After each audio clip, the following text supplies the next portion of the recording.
আল্লাহ কোন, ইসলাম ধৰ্ম কি, কোৰআন কি? ইংৰাজীত সলসলীয়াকৈ ভাষণ দি বুজাই দিলে তিনিগৰাকী ছাত্ৰীয়ে। ইংৰাজীত কোৰআন শ্বৰীফৰ আয়াত বুজাই দিলে মাদ্ৰাছাৰ ছাত্ৰীয়ে।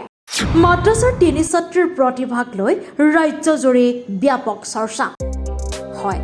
প্ৰথমে এটা ভিডিঅ' মন কৰক। এই ভিডিঅ' দেখি থকা তিনিগৰাকী ছাত্ৰীৰ এটা ভাষণে ৰাজ্যজুৰি চৰ্চা লাভ কৰা পৰিলক্ষিত হৈছে।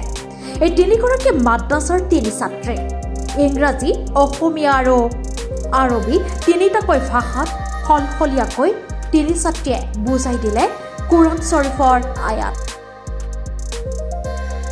যাৰ পাছতে তিনিগৰাকী ছাত্ৰী এতিয়া সামাজিক মাধ্যমত ব্যাপকভাৱে চৰ্চিত হৈ পৰিছে। তাৰ সমান্তৰালভাৱে ৰাজ্যজুৰিও চৰ্চিত হৈ পৰিছে তিনিগৰাকীকৈ ছাত্ৰী। ইংৰাজীত সলসলীয়াকৈ কোৰআন শ্বৰীফ পঢ়ি এনেদৰে ৰাজহুৱা মঞ্চত কোৰআন পাঠ কৰি মাদ্ৰাছাৰ ছাত্ৰীকেইগৰাকী সামাজিক মাধ্যমত ভাইৰেল হৈ পৰা পৰিলক্ষিত হৈছে। ছাত্ৰীকেইগৰাকীয়ে ইংৰাজী, অসমীয়া আৰু আৰবীত আল্লাহ কোন, ইছলাম ধৰ্ম কি, কোৰআন কি সকলো বুজাই দিছে। তাৰ সমান্তৰালভাৱে ছাত্ৰীকেইগৰাকীৰ সলসলীয়া কোৰআন শ্বৰীফৰ বাক্যবাণে সকলোকে আপ্লুত কৰি তোলা পৰিলক্ষিত হৈছে।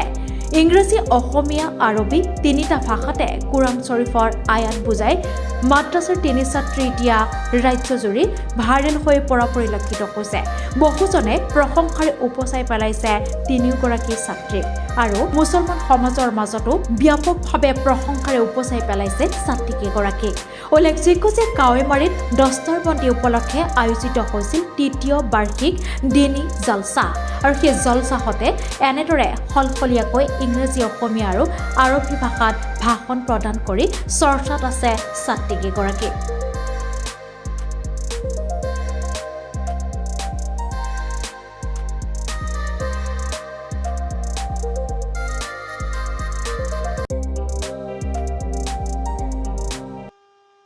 and taught Himalakunj.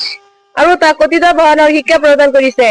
الشمس والقمر بحسبان. The sun and the moon by precise calculation. সূৰ্য আৰু চন্দ্ৰ নিৰ্ধাৰিত হিচাপ অনুযায়ী আৱৰ্তন কৰে। والنجم والشجر يسجدان. And the stars and trees prostrate. তৃণলতা আৰু গছ বৃক্ষতে সিজদা কৰে। والسماء رفعها ووضع الميزان. The heaven raised and posed the balance. আৰু আকাশখনক সন্মানত কৰিছে আৰু তুলাস্তনি স্থাপন কৰিছে। ألا تطغوا في الميزان. That you not transgress within the balance. যাতে তোমালোকে যুগমগত সীমা লংঘন নকৰা। وأقيموا الوزن بالقسط ولا تخسروا الميزان. And establish weight in justice and do not make deficient the balance. আৰু ন্যায় সংগত ভাৱে ওজন ঠিক কৰা।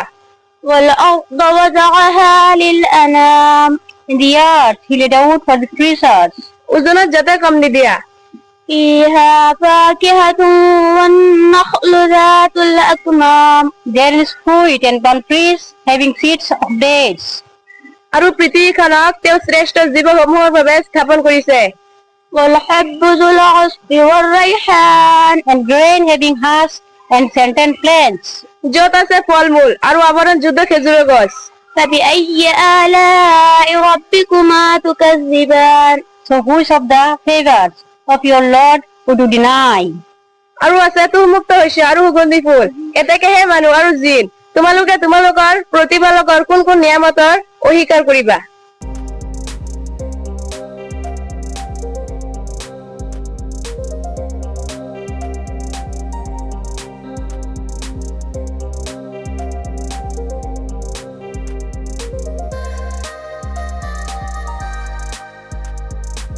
নিউজ ডেস্ক ৰিপৰ্ট, ডিজি লাইভ 24।